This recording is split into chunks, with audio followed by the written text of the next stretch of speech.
بقى لعمل الكريمة كوباية من الساقعة، المية الساقعة المتلجة، كوباية من الكريم شانتيه الخام من غير سكر، معلقة كبيرة مليانة من الباستري كريم. هخفق كل المكونات دي بالمضرب كويس جدا. دلوقتي معايا معلقتين من الكاكاو الخام. دلوقتي بقى علشان اسكر الصوص بتاعي او الكريمه بتاعتي هحط معلقتين 3 كده من صوص الشوكولاته، او تقريبا ربع كوبايه، وهرجع اخفق كل المكونات دي كويس جدا. دلوقتي الكريمه تقيله جدا معايا بالشكل ده كده، انا مش عايزاها تقيله قوي للدرجه دي، فهزود ربع كوبايه من الميه الساقعه المتلجه. طبعا الكريمه حسب نوع الكريمه اللي عندنا او اللي بنشتريها، فمقدار الميه مش ثابت، احنا بالنظر او بالتقدير بنحاول نظبط القوام بتاعنا. وبكده الكريمه بتاعتنا بقت جاهزه معانا بالشكل الجميل ده. عايزه اقول لكم طعمها بجد حلو جدا، يعني ممكن تعتمدوها هي كمان لاي حشوه كيك او تورته.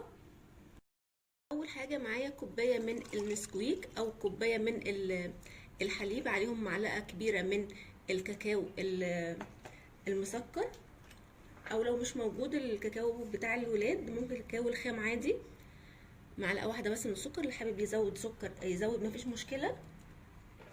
ربع كوبايه من الكريم شانتيه الخام او كمان اللي بسكر، بس ممكن بقى في الوقت ده نخلي بالنا جدا من السكر. هنرفع الحاجات دي على النار. دلوقتي الخليط بتاعي كده ابتدى يغلي على النار فرفعته. دلوقتي معايا شوكولاته جالاكسي او اي نوع شوكولاته عندنا. انا عندي الجالاكسي بتاعتي بالكراميل، ممكن تكون بالبندق او ساده او اي نوع انتوا بتحبوه.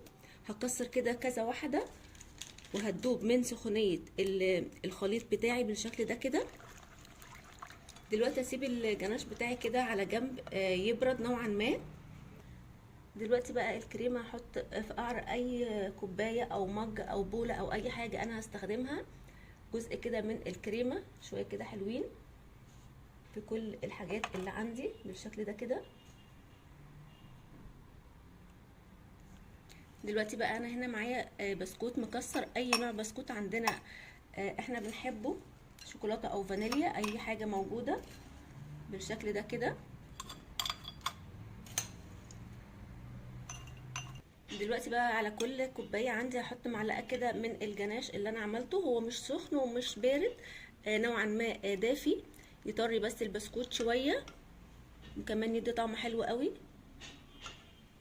دلوقتي هرجع احط طبقه تانية من الكريمه بالشكل ده كده، احاول اخليها على الطرف عشان تكون باينه معايا بالشكل ده. ممكن احط بالمعلقه على طول، بس انا بحاول اسهل على نفسي بالشكل ده.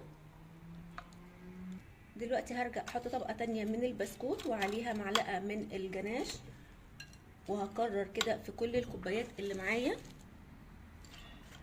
دلوقتي بقى الطبقه الاخيره انا حابه كلها تكون الصوص بتاع الجالاكسي، فهحط الطبقه كلها من الصوص بالشكل ده كده. هحط كل الكوبايات اللي معايا نفس الطبقه الاخيره. ممكن كمان احنا نحط شويه من الكريمه وعليها شويه من الجناش بتاع الجالاكسي، بس انا حابه الطعم يكون احلى بالشكل ده. دلوقتي كده الكوبايات بتاعتنا بقت جاهزه، هحطها بس في التلاجة 10 دقايق ربع ساعه تتماسك.